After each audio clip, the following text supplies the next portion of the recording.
శ్రీకృష్ణ పరబ్రహ్మణే నమః. ఏకనాథ స్వామి గారి గురించి తెలుసుకుందాం. గోదావరి పుణ్యనది తీరంలో పైటనపురం అనే గ్రామం ఉంది. ఆ గ్రామంలో సూర్యాజీరావు, రుక్మాబాయి అనే దంపతులు ఉండేవారంట. నిత్యానుష్ఠాన పరులే, అతిథి అభ్యాగత సేవా తత్పరులే, ఆదర్శ గృహస్థ జీవితాన్ని సాగిస్తూ ఉండేవారంట. అసంతృప్తికి ఆలవానమైన నామరూప జగత్తులో శాశ్వతానందాన్ని అనుభవించగలిగేవారు ఎంతమంది ఉన్నారు? వెళ్తి లేని ప్రాణులు ఎంతమంది ఉన్నారు? ఉన్నది పోతుందేమోనన్న బాధ ఒకవైపు సాగుతూ ఉంటే, లేనిది లభిస్తుందో లేదో అనే బాధ ఇంకొక వైపు లాగుతూ ఉంటుంది. ప్రతి వ్యక్తి ఈ సంశయ ఊయలనెక్కే ప్రయాణం చేస్తూ ఉంటాడు. సూర్యాజీ దంపతులు సంతృప్తికరమైన జీవితాన్ని గడుపుతున్నను వారి హృదయాల్లో అర్థం కాని వెలితి కూడా ఉంటూ ఉండేదట. పున్నామ నరకం నుండి కాపాడి సద్గతిని ప్రసాదించే కొడుకు లేడని వ్యధ చెందుతూ ఉండేవారంట.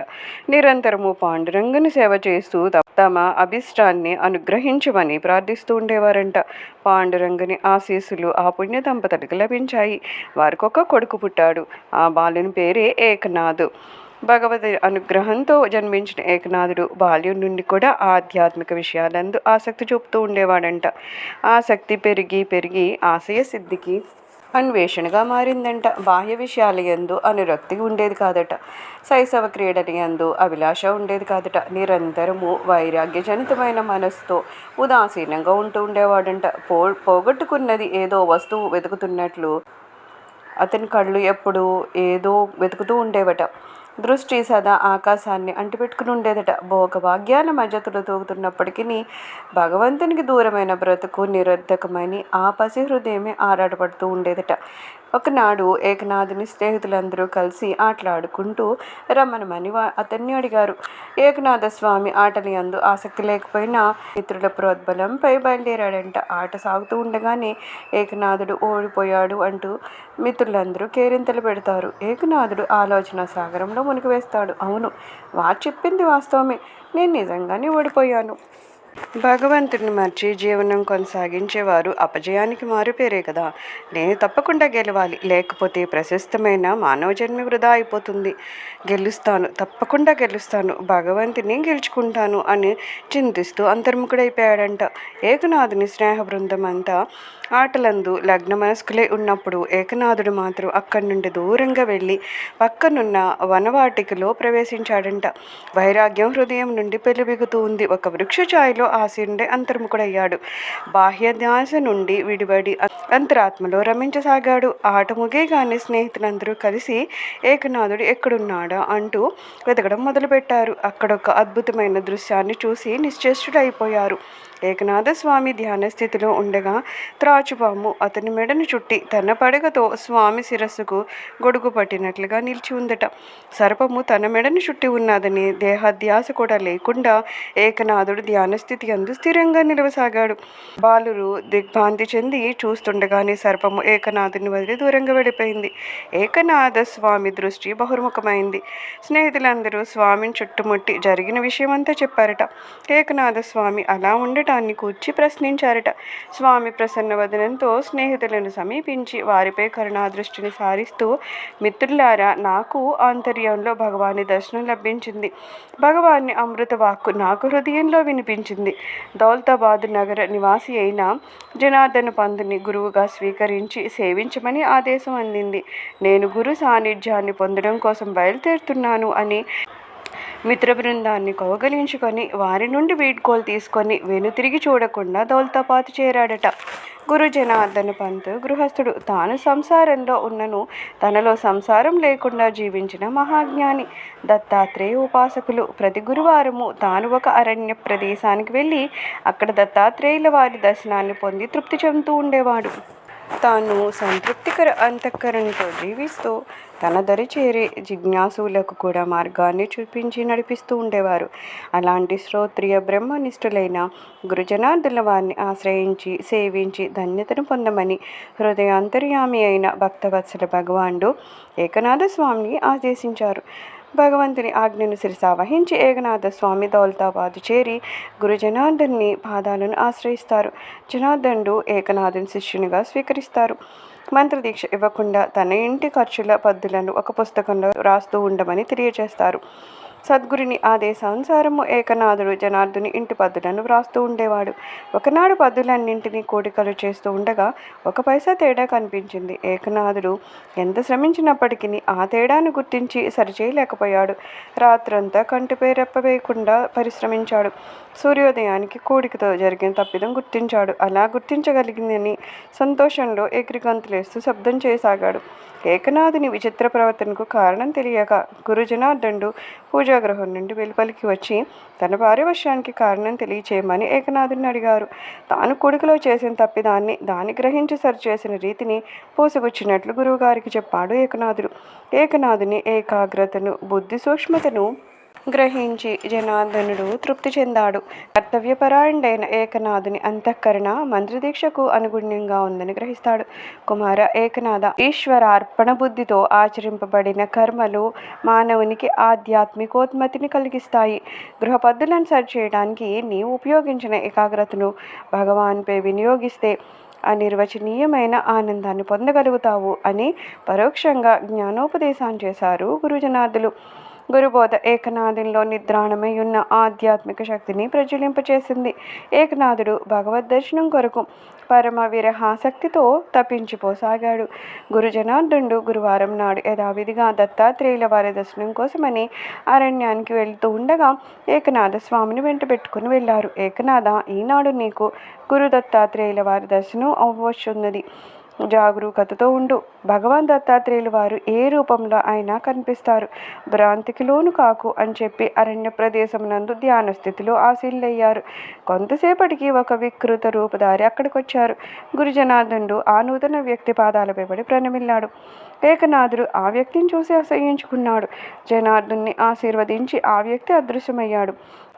గురు జనార్దనుడు ఏకనాథుని సమీపించి, వత్స ఏకనాథ, ఎంత అపచారం చేశావు? ఆ వచ్చిన వ్యక్తి ఎవరో కాదు, ఆయనే అనసూయ పుత్రులైన దత్తాత్రేయుల వారు. త్రిమూర్త్యాత్మకమైన శక్తి స్వరూపము. చేతికందిన అపూర్వమైన అవకాశాన్ని జారవిడ్చుకున్నావు అని తెలియచేయగానే ఏకనాథుడు దుఃఖవదండే విలపించసాగాడు. శిష్యుని పరితాపాన్ని గాంచి హృదయము ద్రవించిన గురుజనాథుడు, ఏకనాథ, దిగులు చెందకు. నీలోనున్న కొద్దిపాటి అజ్ఞానం కూడా ఈ సన్నివేశంతో పటాపంచలైపోయింది. వచ్చే గురువారం నాడు నీవు దత్తాత్రేయుల వారి దర్శనాన్ని పొందడమే కాకుండా వారి అనుగ్రహానికి కూడా పాత్ర అవుతావు అని ఆశీర్వదించారు. మరునాటి గురువారము వారు జనార్దనులు ఏకనాథుని వెంట పెట్టుకుని అరణ్యానికి ప్రయాణం అయ్యారు. ఒక వృక్ష ఛాయలో ఆసీనులై ధ్యానం చేస్తూ ఉండగా మెరుపు మెరిసింది. ఒక దివ్య కాంతి వలయం గోచరించింది. నేత్రాలు తెరుస్తారు. దత్తాత్రేయుల వారు ఒక ఫకీరు వేషంతో దర్శనమిస్తారు. ఆయన చుట్టూ 4 కుక్కలున్నాయి, 6 మేకలున్నాయి. దత్తాత్రేయుల వారు ఏకనాథుని దగ్గరికి పిలిచి అతని చేతికి ఒక ఖడ్గం ఇచ్చి తనతో ఉన్న 6 మేకలను ఖండించమని చెప్తారు. ఏకనాథ స్వామి భగవదాజ్ఞను శిరసావహించి మేకలను ఖండిస్తారు. వెంటనే అక్కడ గోచరమవుతున్న దృశ్యమంతా అదృశ్యమైపోయింది. ఫకీరు స్థానంలో దత్తాత్రేయుల వారు ప్రసన్నవదనంతో దర్శనమిస్తారు. బ్రహ్మ, విష్ణు, మహేశ్వర రూపాలతో 3 శిరస్సులు, 6 చేతులతో దర్శనమిస్తారు. శంఖ, చక్ర, గద, పద్మ, త్రిశూలాలతో అద్భుతమైన దర్శనాన్ని ఇచ్చి అనుగ్రహిస్తారు. ఫాలభాగమున విభూతి ధారణ చేసి తులసిమాలను, పుష్పహారాలను కంఠమునందు ధరించి, పాదుకలు పాదముల యందు ధరించి కామధేనువు వెనుక నిలబడి ఉండగా దేదీప్యమానంగా దర్శనమిచ్చి అభయప్రదానం చేస్తారు. ఏకనాథ స్వామి దత్తాత్రేయుల వారికి సాష్టాంగ నమస్కారం చేసి తన కన్నీటితో స్వామివారి పాదాలకు అభిషేకం చేస్తారు. దత్తాత్రేయుల వారు ఏకనాథుని చేరబిలిచి, ఏకనాథ, నీవు ఖండించిన మేకలేంటో తెలుసా? అవే కామ, క్రోధ, లోభ, మోహ, మదమాత్సర్యాలు అనే అరిషడ్వర్గాలు. నీవు అరిషడ్వర్గాలను అంతమొందించి అంతఃకరణ శుద్ధిని పొందావు. ఇక నీ శేష జీవితాన్ని హరిసేవకే వినియోగించు. హరిగుణాలను అభంగ రూపంగా రచించి గానం చేస్తూ తరించు. వాల్మీకి రచించిన శ్రీమద్ రామాయణ కావ్యము, వేదవ్యాస ప్రణీతమైన శ్రీమద్భాగవత గ్రంథము సంస్కృత భాషలో ఉన్నాయి. సంస్కృతం తెలియని వారు అందులోని తత్వరహస్యాలను జీర్ణించుకోవడానికి అవకాశం లేకుంది. కనుక నీవు రామాయణము, భాగవత కావ్యాలను ప్రాకృతమైన మరాఠీ భాషలో రచించు అని అమృతమైన సందేశాన్ని ఇచ్చి అంతర్ధానమయ్యారు. పూర్ణ హృదయంతో సంతృప్తి చెందిన అంతఃకరణంతో ఏకనాథ స్వామి గురుజనార్దులను అనుసరించి దౌలతాబాద్ చేరుకున్నారు.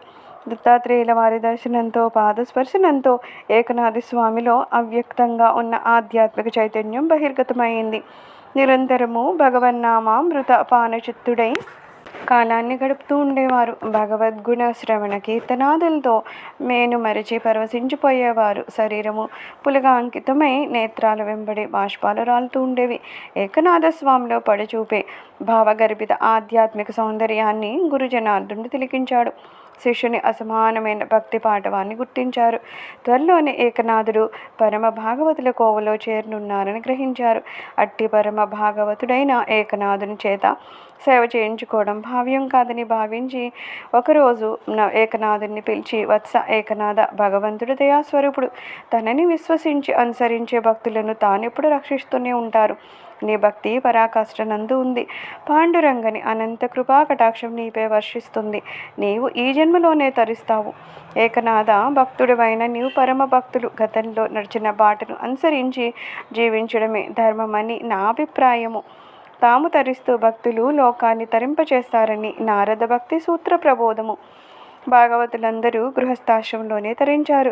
గృహస్థాశ్రమే నిరపాయమైంది. మోక్ష సామ్రాజ్యాన్ని చేరడానికి సులభమైన మార్గము కనుక నీవు నా ఆజ్ఞానుసారము గృహస్థుడిపై ఆదర్శ జీవితాన్ని గడిపి భక్తి మార్గమున చరిస్తూ భాగవతులు అనుకరింపిన రీతిగా మనుగడను సాగించి నీవు తరించి లోకాన్ని తరింపచేయి అని గురువు జనార్దుల వారు తెలుపగా, గురువుగారి ఆజ్ఞను ఏకనాథుడు శిరోధార్యంగా భావించి పైటనపురము వచ్చి తల్లిదండ్రుల ఆదేశానుసారంగా సకల సద్గుణ సంపన్నురాలు ఆదర్శ సుగుణశీల అయిన గిరిజాబాయి అనే కన్యను వివాహమాడాడు. అతిథి అభ్యాగతులను ఆదరిస్తూ న్యాయ మార్గంలో జీవితాన్ని కొనసాగిస్తూ ఏకనాథ దంపతులు జీవించసాగారు. భగవంతుని అనుగ్రహంతో వారికి సంతానం కలిగింది. కుమార్తెలకు గోదుబాయి, గంగాబాయి అని, కుమారునికి హరిపండితుడని నామకరణ చేశారు. హరిపండితుల్లో బాల్యం నుండే ప్రజ్ఞా పాఠవాలు విరబూసి ఉన్నాయి. సంస్కృత భాషను అభ్యసించడానికి, వేద వాంగ్మయాన్ని ఆపోషించడానికి అనువైన లక్షణాలు హరిపండితుల్లో ఏకనాథ స్వామికి గోచరించాయి. హరిపండితుని సంస్కృత విద్యాభ్యాసంనకై కాశీనగరానికి పంపడం జరిగింది. ఏకనాథుని జీవన ప్రకాశము నలువైపులా వ్యాపించింది. అతని శీల సౌరభము దశ దిశలా అలుముకుంది. ఏకనాథ స్వామి పరమ భాగవతుడని జనులు వేణోళ్ళ కొనియాడసాగారు. క్రోధ రాక్షసి కోరలు తీసిన కారుణ్యమూర్తి ఏకనాథ స్వామి అని ప్రజలు ప్రశంసించసాగారు. పైటనపురంలో ఒక పండితుడుండేవాడు. అతడు ధనికుడిననే గర్వంతో విరవీగుతూ ఉండేవాడు. తాను తప్ప మరి ఒక భక్తుడు ఉండకూడదని అతని అభిప్రాయము. పుస్తక పాండిత్యమే కాకుండా మస్తక ప్రావీణ్యం లేని కుసంస్కారి. ఏకనాథ స్వామిని గురించి ప్రజలు చేసే ప్రశంసలు అతనికి కన్నకఠోరంగా వినిపించేవి. ఎలాగైనా సరే ఏకనాథ స్వామిని నలుగురిలోనూ చులకన చేయాలని దృఢ సంకల్పంతో వ్యూహ నిర్మాణం చేయసాగాడు. ఒకనాడు బ్రాహ్మణుడు పండితుని వద్దకు వస్తాడు. తన కుమార్తెకు వివాహం చేయలేని స్థితిలో ఆర్థిక ఇబ్బందులతో జీవిస్తున్నానని కనుక సహకరించి ఆర్థిక సహాయం చేయమని పండితుడిని కోరుతాడు. ఏకనాథ స్వామిపై తనకున్న పగను తీర్చుకునేందుకు అనువైన అవకాశం దొరికిందని ధనికుడైన పండితుడు భావిస్తాడు. విప్రునికి తన సహాయం చేయడానికి తన సమ్మతిని తెలియజేస్తూ, అయితే ఆ విప్రుడు ఏకనాథ స్వామికి కోపం తెప్పించాలని ప్రకటిస్తాడు. ధన ప్రలోభానికి లోనైన బ్రాహ్మణుడు పండితుని షరతును ఒప్పుకుంటాడు. పేదవాడైన తాను తన కుమార్తెకు వివాహం చేయడానికి మంచి అవకాశం లభించినట్లు భావిస్తాడు. ఏకనాథ స్వామి గోదావరి పుణ్యతీర్థంలో స్నానం ఆచరించేటప్పుడు విప్రుడు చూస్తాడు. స్వామి స్నానం ఆచరించి గట్టు మీదకి రాగానే విప్రుడు ఏకనాథుని సమీపించి స్వామిపై ఉమ్ము పూస్తాడు. గోదావరి పుణ్యతీర్థంలో స్నానం ఆచరించి పవిత్రంగా ఆలయ ప్రవేశం చేసి భగవాన్ని దర్శించడానికి వెళ్తున్న ఏకనాథుని తన ఉమ్మిచే విప్రుడు అపవిత్రం చేయడం చేత ఏకనాథ స్వామి పునఃస్నానం ఆచరించడానికి పుణ్యగోదావరిలో దిగుతాడు. రెండోసారి స్నానాన్ని ఆచరించి గట్టు మీదకి వచ్చాడు.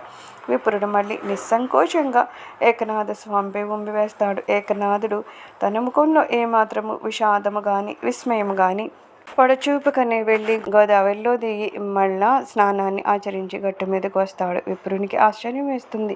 తాను 2 సార్లు ఉమ్మి వేసిన ఏ విధమైన కోపాన్ని ప్రకటించగానే స్వామి స్నానాన్ని ఆచరించి వస్తున్నారు.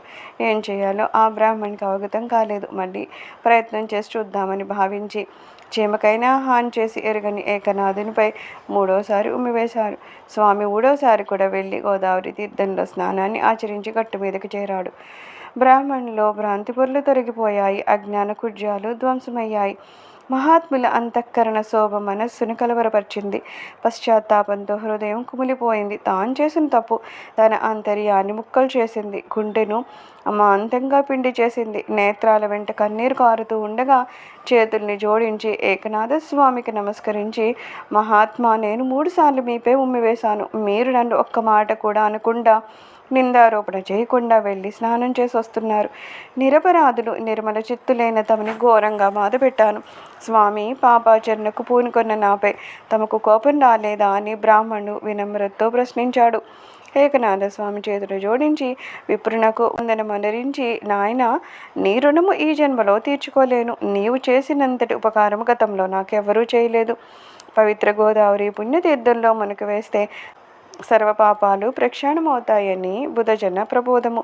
అలాంటి పరమ పవిత్ర గోదావరి పుణ్యజలంలో 3 సార్లు మునకలేసి పుణ్యధామం చేరమని, దానికి అనువుగా 3 సోపానాలను నిర్మించిన నీవు నా గురుదేవుడువు అని చెప్పారు.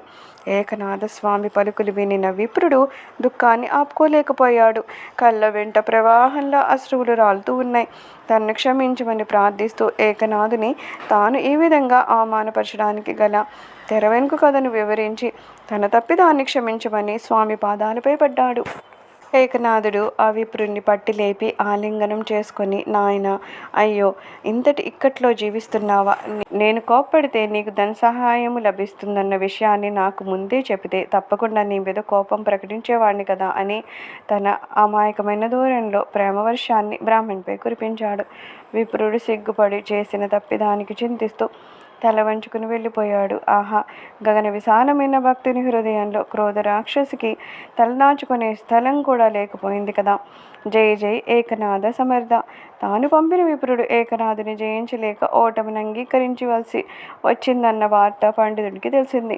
పండితుడు అంతు తెలియని చింతను అనుభవించసాగాడు. దానికి తోడు జరిగిన ఈ సంఘటన ప్రజల్లో బాగా వ్యాపించింది. ఏకనాథ స్వామి యశోవైభవాన్ని విస్తరింపచేసింది. సహజ స్పందనతో ఉవ్వెత్తున లేచే సాగర తరంగాలను ఆపగలిగ వారెవరు? సుగంధభరితమైన పుష్పం వికసించిన తర్వాత నలువైపులా విరజిమ్మబడే దాని సౌరభ ప్రభావాన్ని అరికట్టేవారెవరు?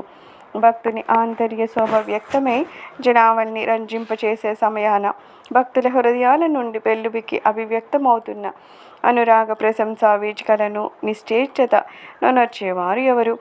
తెలిసినవాడు విజ్ఞానిగా మారతాడు, తెలియనివాడు అజ్ఞాని నిలుస్తాడు. అజ్ఞాని విహారానికి పరిధిని ఎవరు ఏర్పరచగలరు? కనువిప్పు కలిగించే పై సంఘటనతో పండితుని మనోనేత్రం అనారోగ్యానికి గురై అనాచార అపరిశుభ్ర జలాన్ని స్రవింపచేస్తుంది. అతడిలోని అసూయాగ్ని చల్లారలేదు. ఎలాగైనా సరే ఏకనాథ స్వామి కోపానికి గురి చేయాలి తప్పదు. ఆ ఘనకార్యాన్ని ఈసారి తన భుజస్కంధాలపైన వేసుకున్నాడు ఆయన. ఒకనాటి మధ్యాహ్న వేళ పండితుడు బయలుదేరి ఏకనాథ స్వామి గృహానికి వచ్చాడు. భోజనానికి వెళ్తున్న ఏకనాథుడు అతిథిని దర్శించాడు, సమీపించాడు, ఆహ్వానించాడు. భోజన సమయానికి వచ్చిన అతిథి నారాయణ స్వరూపమని భావించి ఆతిథ్యాన్ని స్వీకరించమని చెప్పాడు. అతిథికి స్నానం చేయించాడు. స్నానానంతరము ఇద్దరు భోజనానికి ఆసీనులయ్యారు.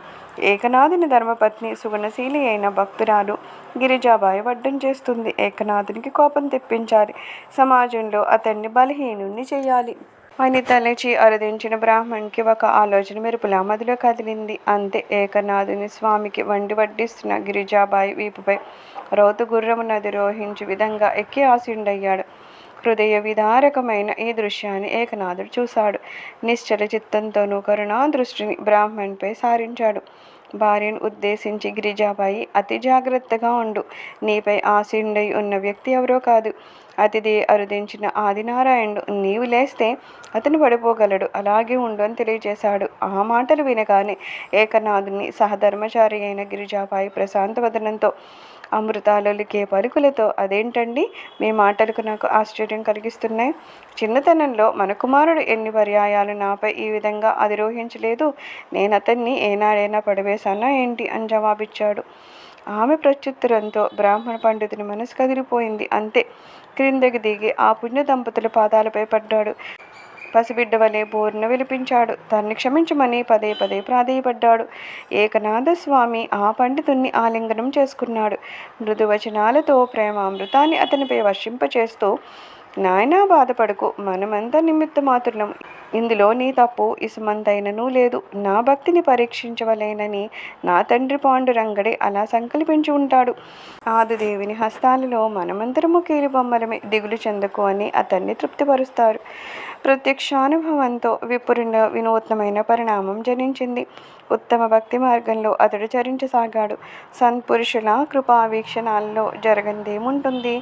పైటనపుర గ్రామ ప్రజలు అందరూ ఏకనాథ స్వామిని భాగవత ప్రవచనం చేయమని ప్రార్థిస్తూ బలవంత పెట్టసాగారు. భక్తుల అభీష్టాన్ని నెరవేర్చడమే, భక్తులను సంతృప్తిపరచుటయే భాగవత ధర్మంలో ప్రప్రథమంగా గుర్తించు. ఏకనాథుడు పాండురంగస్వామి ఆలయంలో భాగవతాన్ని మరాఠీ భాషలో ప్రవచించసాగాడు. వేసవి మండుటెండలకు కాలిన భూమాతపై తొలకరి జల్లులు పడినట్లు ప్రాపంచిక విషయ వాసన వడగాల్పులతో శుష్కించిన పైటనపుర జనుల హృదయాలలో ఏకనాథ భాగవత ప్రవచన అమృత జల్లు కురిశాయి. ఏకనాథ స్వామి భాగవత ప్రవచన ప్రభావము భక్తజనుల హృదయాలలో చెదరని పవిత్ర ముద్రను వేసింది. జనము నిత్యము తండోపతండాలుగా రాసాగారు. కానీ తండ్రి ఈ విధంగా ప్రవచించడం ఏకనాథుని కుమారుడైన హరి పండితునికి నచ్చలేదు. పరమ పవిత్రమైన భాగవత గ్రంథ విషయాలను సంస్కృత భాషలోనే తప్ప ఇతర భాషల్లో రచించకూడదని, ప్రవచించకూడదని అతని ప్రగాఢ విశ్వాసము. హరి పండితుడు కాశీనగరంలో సంస్కృత విద్యాభ్యాసం చేసిన ప్రజ్ఞాశాలి. సంస్కృత భాషా విజ్ఞానాన్ని అకుంఠిత దీక్షతో అభ్యసించి అసమానమైన ప్రజ్ఞా దురంధరుడని పేరు పడినవాడు. హరి పండితుడు ఒకనాడు ఏకనాథుని సమీపించి, నాన్నగారు, మీరు పరమ భాగవత కావ్యాన్ని మరాఠీ భాషలో రచించి ప్రవచించడం మంచిది కాదు. కర్మజ్ఞానాలను విస్మరించి కేవలము భక్తియే ముక్తికి సోపానమని మీరు ప్రవచించుట ధర్మవిరుద్ధంగా గోచరిస్తోంది. మీరిలా ప్రవచనం సాగించిన అవసరం లేదు. రేపటి నుండి నేనే సంస్కృత భాగవతాన్ని ప్రవచిస్తాను అని తెలియజేశాడు. భాగవతోత్తముడైన ఏకనాథ స్వామి మహాప్రసాదంగా భావిస్తూ కుమారుని ప్రవచించమని చెప్పాడు. హరి పండితుడు మొదటి రోజు ఆలయ ప్రాంగణంలో ప్రవచన కార్యక్రమం ప్రారంభించాడు. చీకటి పడగానే సంతలోని జనులు అదృశ్యమైనట్లు హరి పండితుని ప్రవచన కార్యక్రమం రెండో రోజుకు రాగానే భక్తులు పలుచబడ్డారు. 4 రోజులు గడవగానే సభా మండపం అంతయు ఖాళీ అయిపోయింది. దీనికి కారణమేంటో అర్థం కాని హరి పండితులు రహస్యంగా ఒక భక్తుని సమీపించి, నేను చేయు ప్రవచన కార్యక్రమాల్లో భక్తులు అదృశ్యమవడానికి కారణమేంటని అడిగారు. హరి పండిత, చెరుకు రసానికి అలవాటు పడిన వారికి గంజిని రుచించినట్లు ప్రేమామృతమైన వర్షధారిని కురిపించే ఏకనాథుని భాగవత ప్రవచనాలు విన్నవారికి నీవు చేసే భాగవతోపన్యాసాలు రుచించిన అని తెలిపారు. హరి పండితునికి అంతయు అయోమయంగా గోచరించింది. ఏకనాథ స్వామిని మళ్ళా ప్రవచించమని కోరాడు. ఏకనాథ స్వామి మామూలుగా పూర్వం వలనే పాండురంగస్వామి ఆలయంలో ప్రవచనం ప్రారంభించాడు. నీరు నిండిన తామర కొలంలో పద్మములు విరబూసినట్లు ఏకనాథుడు ప్రవచనం ప్రారంభించగానే విశేషంగా జనులు అరుదించసాగారు. ఏకనాథుని అనుష్ఠానపూర్వక భాగవత జీవన వికాసాన్ని గాంచిన హరి పండితునికి కనువిప్పు కలిగింది. హరి పండితుల్లో చోటు చేసుకుని ఉన్న పండిత అహంకారము చాలా వరకు అడుగంటిపోయింది. జన్మతః సంక్రమించిన కుల వ్యవస్థ అతని మనస్సు నుండి దూరం కాలేదు. ఒకనాడు పేదరాలైన ఒక వృద్ధ స్త్రీ ఏకనాథ స్వామి గృహానికి వచ్చింది. స్వామి పాదాలకు నమస్కరించి కన్నీరు కారుస్తూ నిల్చున్నది. ప్రేమస్వరూపుడైన ఏకనాథ స్వామి, అమ్మ, నీకొచ్చిన ఆపద ఏమిటి? ఎందుకలా విలిపిస్తున్నావు? నీ బాధను నివారించే శక్తి ఈ దాసుడికుంటే తెలియచేయి అని వినమ్రతతో అడిగాడు. ఆ ముద్సలి ఏకనాథునికి నమస్కరిస్తూ, మహాత్మా తమరు సర్వజ్ఞులు, తమకు తెలియందేముంది? నేను కడుపేదరాలని. నా జీవితంలో నాకు ఒకే వాంఛ ఉంది. నా సంపాదనతో 1000 మంది బ్రాహ్మణులకు అన్న సంతర్పణ చేయాలని అభిలాష తీవ్రంగా ఉండేది. నిరుపేదనైన నాలో చిగురించిన ఈ ఆశ మనస్సులోనే అడుగంటిపోయింది. ఎంతగా కూడబెట్టడానికి ఎంత ప్రయత్నించినప్పటికీ నా దారిద్ర్యము నన్ను అడుగు ముందుకు వెడనీయడం లేదు.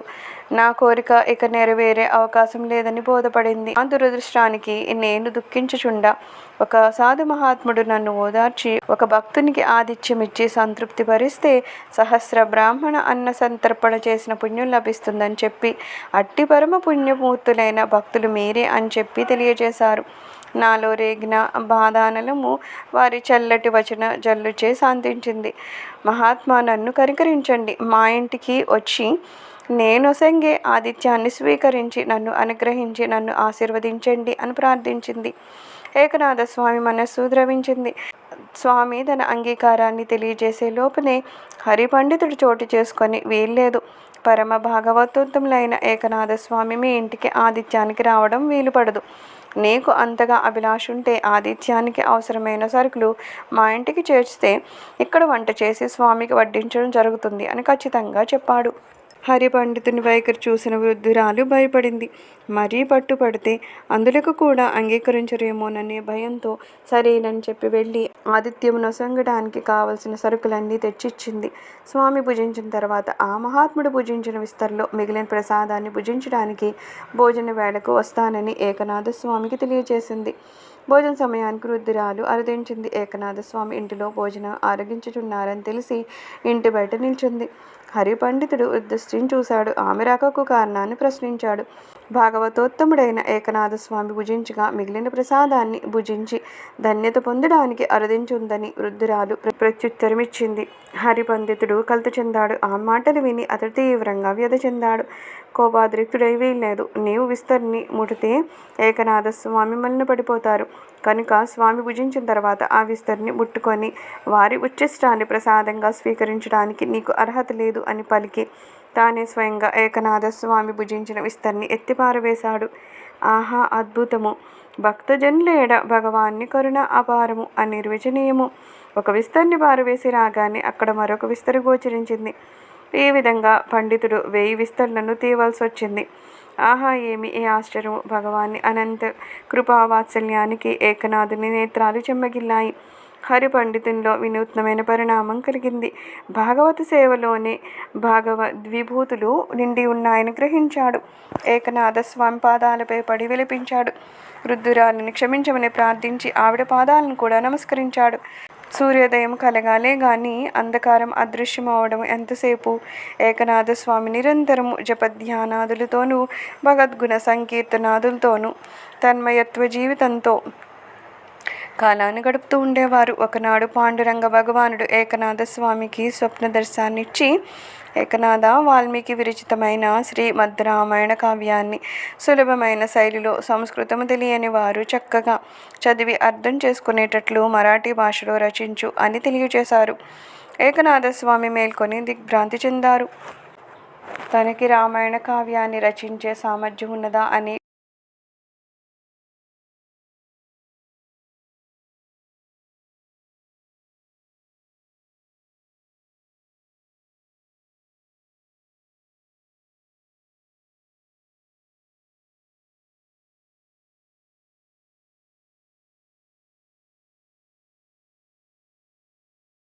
విస్మయమును పొంది చింతించసాగారు.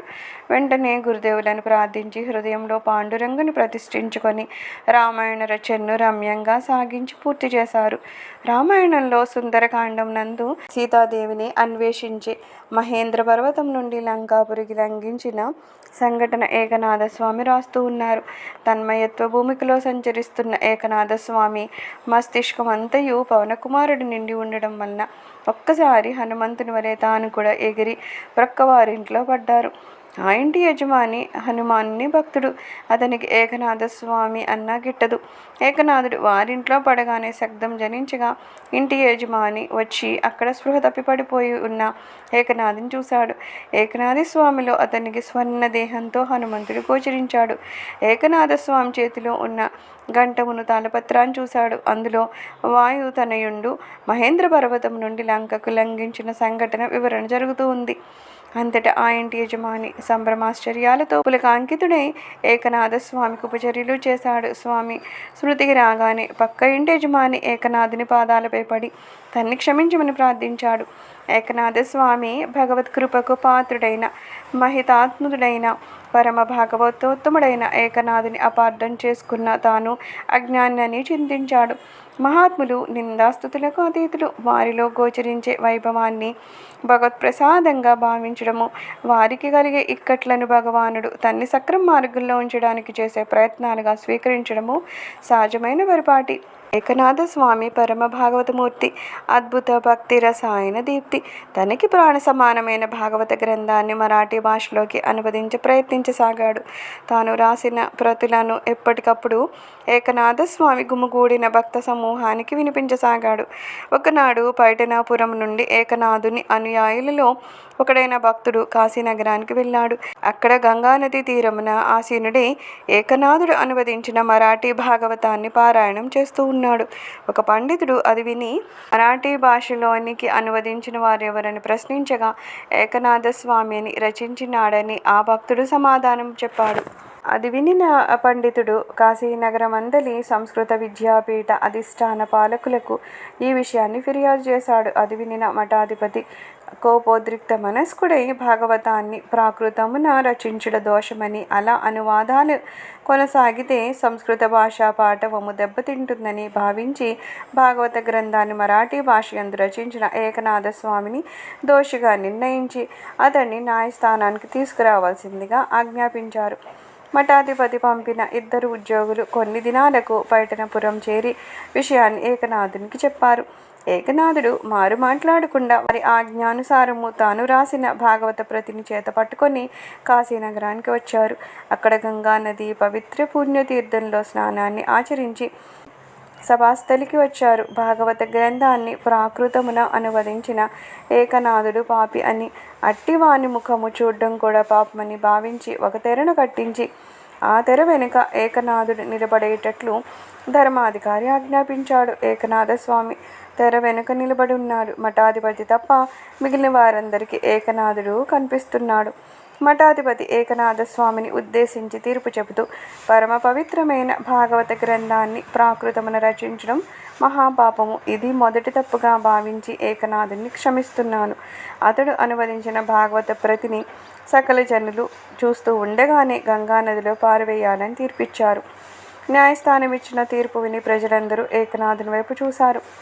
భక్తులకు వారికి ఏకనాథుడు శ్రీకృష్ణుని దివ్య మంగళ విగ్రహం గోచరించింది.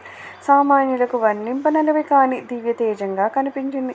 అద్భుతంగా కనబడుతున్న ఈ దృశ్యాన్ని చూసి పరవశులైన భక్త సమూహము ఏకనాథుడు మహాభాగవతోత్తముడని గ్రహించి ఆ మహాత్ముని దివ్య దర్శనాన్ని చూసి తరించమని మఠాధిపతిని కోరాడు. అధికారమదాంధుడైన ఆ మఠాధిపతి ఏకనాథుని దర్శించడానికి నిరాకరించి తన ఆజ్ఞానుసారము ఏకనాథ స్వామి రచించిన భాగవత ప్రతిని గంగానదిలో పారవేయాలని మరలా ధ్రువపరిచి సభాస్థితిని వదిలి ఇంటికి వెళ్ళిపోయాడు. ఏకనాథ స్వామి రాజపరివారం వెంట నడుస్తూ ఉండగా గంగా తీరం చేరాడు. స్వామి తన భాగవత గ్రంథాన్ని నేత్రాలకు అద్దుకొని అధికారుల చేతికిచ్చాడు. వారు ఆ గ్రంథాన్ని గంగానదిలో పారవేశారు. ఏకనాథ స్వామి చేతులు జోడించి నమస్కరించి, అమ్మా భాగవతి, నా అమాయకత్వంలో అర్హత లేని కావ్యాన్ని సాగించడానికి ప్రయత్నించాను. అనర్హుడినైన నేను రచించిన ఈ గ్రంథము పరమపావనమైన నిన్ను కూడా కల్మషమనొస్తుందేమోనని భీతి చెందుతున్నాను అని అశ్రుధారులు విడిచాడు. సకల జనులు వీక్షిస్తూ ఉండగానే నది నుండి గ్రంథములు పైకి లేచి పైనుంచి ఏకనాథుని సమీపించాయి. గ్రంథములే కదలి వచ్చుచున్నట్లు అందరికీ గోచరిస్తున్నప్పటికీ గ్రంథములు చేట పట్టుకుని నడిచి వస్తున్న గంగాదేవి ఏకనాథ స్వామికి భక్తులకు గోచరించసాగెను.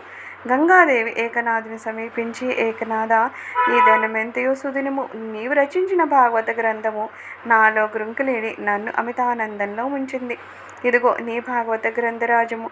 ఈ అవన్లో సూర్యచంద్రాదులు ప్రకాశించేంతకాలము ఈ పవిత్ర గ్రంథము ముముక్షువులకు మార్గగామి సోబిల్లును అనడంలో సంశయం లేదు అని ఆశీర్వదిస్తూ ఏకనాథ స్వామికిచ్చెను. గంగాదేవి ఏకనాథుని అనుగ్రహించి ఆశీర్వదించిన వార్త మఠాధిపతికి తెలిసింది. వెంటనే అతడు పరుగున వచ్చి గంగా తీరమున భక్తజనుల మధ్య ఆసీనుడై ఉన్న హరినామ సంకీర్తన కావిస్తున్న ఏకనాథుని చూశాడు. ప్రసన్న గంభీరమైన ఏకనాథుని దివ్య వర్చస్సును చూసి న్యాయాధికారి ఉన్మత్తుడయ్యాడు. తన తప్పిదాన్ని మన్నించి అనుగ్రహించమని ఏకనాథ స్వామి పాదాలపై పడ్డాడు. ఏకనాథుడు న్యాయాధికారిని పట్టి లేవదీసి ఆలింగనం చేసుకొని, మహాత్మా, క్షమించడానికి క్షమను కోరడానికి ఇందులో ఏముంది? ఈ దాసుడు రచించిన గ్రంథం యొక్క ప్రాశస్త్యాన్ని వికసింపచేయడానికే తమరా శిక్ష విధించారు.